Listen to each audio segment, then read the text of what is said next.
Speaking of Batman v Superman, the year Batman v Superman came out, 2016, was also a big year for Captain America, where Bucky and the Falcon, they had a bit of a buddy cop duo, didn't they, whilst they were fighting Spider-Man in the airport. And, when we watched that, we might have thought, what would be really great? A 6-part series on Disney's new streaming service in the future, featuring those two characters exclusively, picking up the events of Avengers Endgame. And if you were one of those people that thought that's exactly what I want, well, good-o, you got it in The Falcon Winter Soldier, which aired last night on Disney+. Someone save me from this Did you practice that? Because that was very good. No, it just evolved and developed until it had me firmly in its grasp. I think he was running off the fumes of how fantastic that first episode was of Falcon Winter Soldier. I think that is what he's running off of. Because me and Matt might have had a little bit of fanboy gasming. Oh my god, that opening set piece was pure filth. It was so good. The hand-to-hand combat was fantastic. The flying was fantastic. The CGI, all the effects was like absolute movie tier. Like Falcon had like so many awesome moments. There was a great ticking clock with, they need to get to Batroc before he escapes the border, because obviously the Sokovia Accords dictate that Falcon can't just fly willy-nilly anymore. Fantastic. Also, GSP back in the MCU. I know Charlie Lilly's very excited about that. I'm very excited to see GSP, live. I remember him seeing an interview with him before where he was saying he always, when he was younger, looked up to like Jean-Claude Van Damme and stuff like that. And I'm just so happy to see the man like be that guy essentially and be an action star in a movie or a series that's actually fantastic. And so far, I'm just loving the fact that like this is immediately first episode. It's like they're giving us the Winter Soldier series, like Captain America: The Winter Soldier, which is I don't know about you guys. I don't know what Matt feels is one of if not my favorite MCU movie. So to now have that as and I mean that in the sense of not just because it's got the Winter Soldier, not just because it's got Falcon or whatever, and the look of it, the tone of it. It's also just like the themes that are presented are very similar to the themes presented in the Winter Soldier. It really feels like they like realised the Winter Soldier was a hit with a lot of people and it did a lot for the MCU and particularly Captain America's character. Now let's do that with the Winter Soldier and Falcon. And already we have fleshed these characters out even more and made them so interesting from that first episode. I'm so intrigued to see where everything goes next. I don't know about you guys, but like this first episode gave me, it gave me the action I wanted, it gave me the character stuff I needed, and it gave me stuff I didn't know I needed, like the whole perspective with like the character of Falcon's sister stuff. Like I loved that whole dynamic. I loved that the Winter Soldier was with the whole dynamic he has with the old man as well. I thought it was really interesting. I'm sure we'll get into that, but yeah, overall I was just really I'm really happy to see this first episode straight away. I'm very excited for this series. I'm intrigued to see what Harry what do you think? Yeah. I really enjoyed it. Like, I just love that we've kind of slowed down with all the multiverse stuff, because like with WandaVision, it was it was a bit distracting. But yeah, like it's something I've been waiting for a long time. Just like the Winter Soldier show, like it's a bit more spy-like, a bit more taking the pedal off of all the superhero sort of magic stuff. Because like I said with WandaVision, I really feel like for me personally, it kind of dragged that down, and I feel like WandaVision was meant to be more character driven, but it kind of fell into that.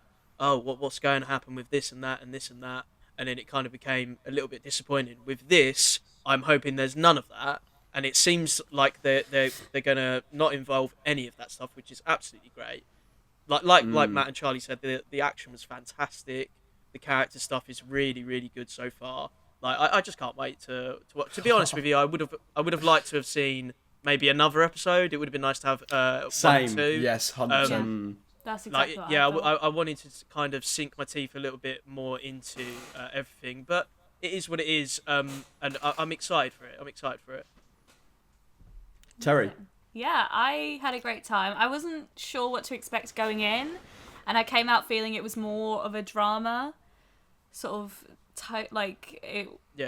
there was a lot of character stuff, which at first I was kind of like, I wish I had a little more spice, but upon sitting and thinking, like, I really did enjoy it. I really like all the Bucky stuff. I thought there was a little too much of Falcon and his family. I don't know, I felt like there was just like one too many scenes with that, personally. And yeah, I remember finishing it and being like, oh, there's no second episode. I'm really sad about that. I just don't know how they're going to get it all together in 6 episodes. I'm quite upset that there's only going to be 6. I wish there were more. I'm quite excited for the fact it's just going to be 6 because I'm after having like Mandalorian and WandaVision where it's like lots of bitty half an hour set piece episodes. I thought it was so refreshing to get a 50-minute episode that was like crammed with character work, and you're meeting new characters and you're learning more about the mental state we find our heroes in, and the way it builds off of Endgame. I just thought it was so well weaved together, and the fact that you got your action on top. Do you know what I mean? Like, it gave you a little bit of everything, or at least a little bit of everything that I wanted from the show. I remember when I was watching the trailers, I must admit, I was feeling a bit lukewarm and I was a little bit worried. I thought there was some fun little moments in the trailers, and I thought the buddy cop dynamic between Cap, well, he is Cap, but Falcon and Bucky looked fun, but I wasn't convinced the action was going to be great necessarily from the way the trailers were cutting it. So I'm absolutely floored by this first episode. I'm shocked. And I'm so happy. I'm so incredibly happy because the action was big.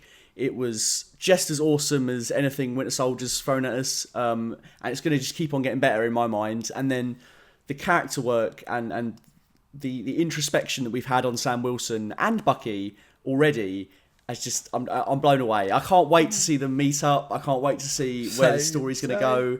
And yeah, I'm just excited. Me and Charlie were watching it, and our third flatmate just came into the kitchen going like, "Are you guys all right?" Because we were just watching the opening like, "Yes, yes, yes," just getting so hyped. Yeah. Yes, no. It was so hyped. Like, it was just.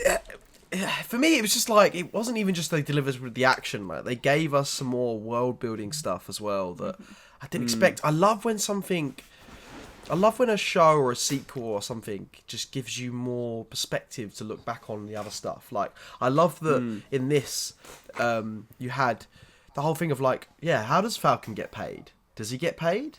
Like, do you know what I mean? Like, that whole thing. That was really interesting. I love that. Was so interesting. And like, that whole bit, and I think it's, the way it's set up, like, he didn't really want to touch Captain America's shield. He didn't want to do that. He didn't want to take that responsibility on.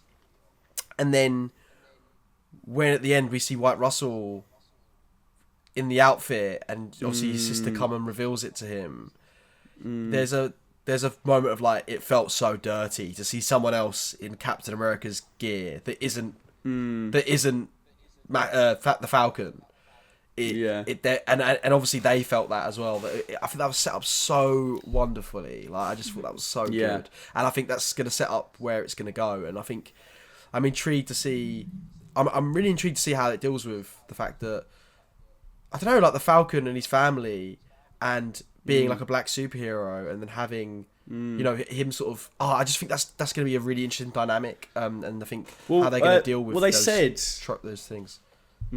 They said before the show came out that it was going to deal with kind of like MAGA politics. Yes. And I do think it's really interesting that it's tackling that straight from the off in episode 1. You know, I sort of get the sense that Mackie doesn't want to take up the shield because, you know, in terms of America, black people have been failed time and time again. Yeah. And to take up a shield like that is the Stars and Stripes is very socially and politically charged.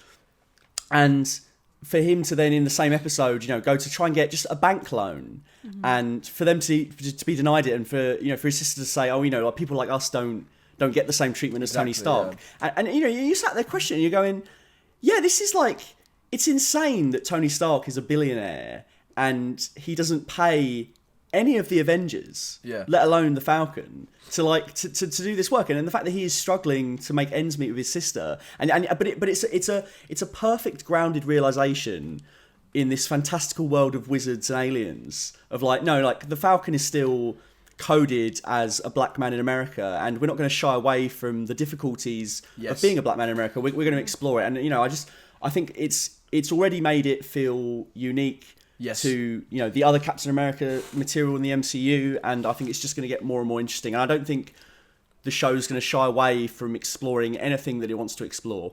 Yeah, and I think that's fantastic. I'm so glad they're dealing with like those topics. Do you know what I mean? And like, because it's so true. Like this is how he would react. This is what it would be. And like, I just think it's great that they're actually like they're actually going to deal with like tough subjects like this in the Marvel show. And I think it shows like where they're going to start going with their content. Yeah.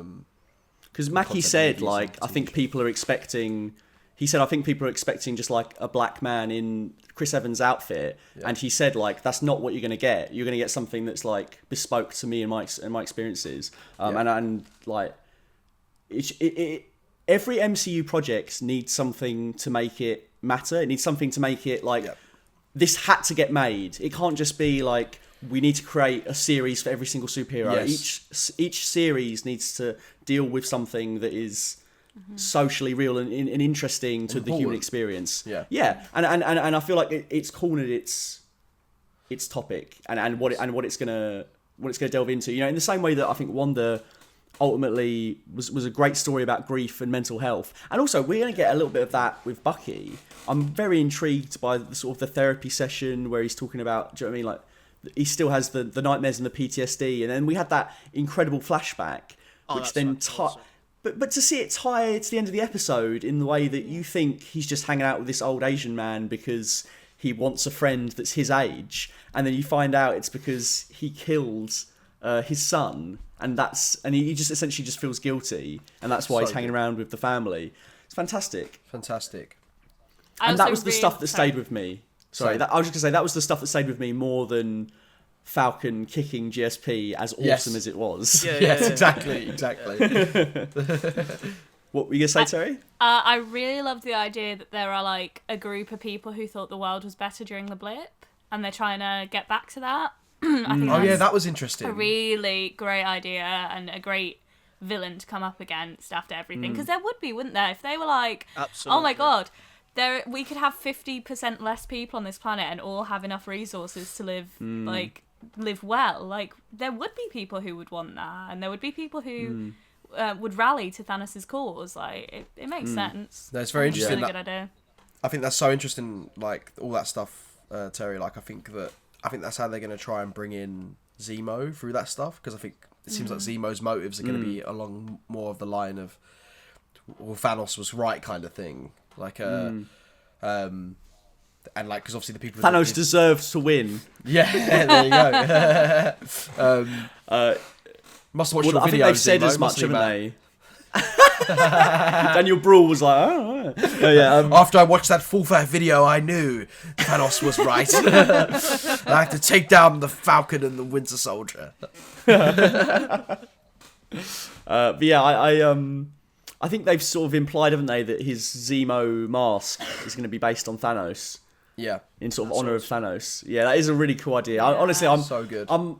It's shattered my expectations. I'm fully in. I'm very excited. 100%. Does anyone have any extra moments they want to comment on, or anything that they loved from episode 1? Just mention most no. of them. It was great. I think we just need more episodes and to delve in a bit more. Man. Yeah. But other than that, love fantastic. 2 more episodes. Yeah. And of course, they haven't even met up yet, so that's going to be awesome when it happens. And I'm seeing people comparing it to like Lethal Weapon, Miami Vice. I'm like, yeah, that is exactly what I want from the Falcon Winter Soldier. Like, I want to see some 48 hours showing. I want to see some buddy cop action. I want to see the banter. I want to see the action. You know what I mean? And then get this deep sort of important topics over the top being discussed. Yes. Like, yeah, I'm all for it, man. I'm all for it. I'm very excited. It brought the action, but it also brought the story and the character. Yes. What more can you ask for? Baby. What more could you ask for but 5 more hours of this? I'm very excited. Right, well, I think that's a good spot to end on.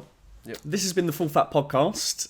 Thank you for joining us. If you have any thoughts on the Snyder Cut and where it ranks within the DCEU, what you thought of the characters, and indeed what you thought of Falcon and the Winter Soldier, then get us in the comments, or you can find us on our socials. You can get me on Instagram at full_fat_videos, on Twitter at fullfatvideos.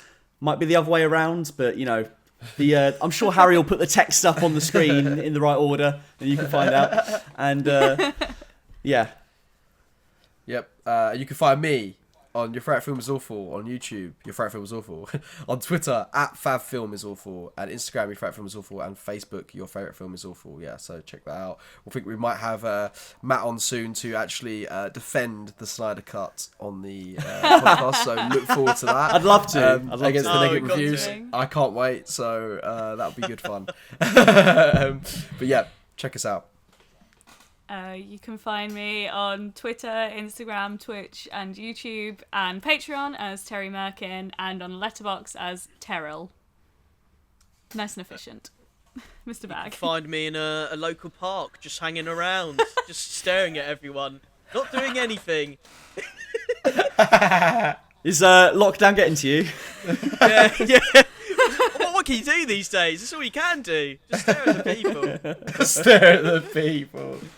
Stare at the people from a distance, Harry. As long as Yes, it's a distance. 2 meters, Yes, guys. 2 meters. Yes. Amazing. That sounds like we're mocking the distancing. Definitely distance. No. Yeah. If you're outside, distance. Yeah. Let's beat this bloody virus so we can go to the cinema again. Exactly. Yes, Please.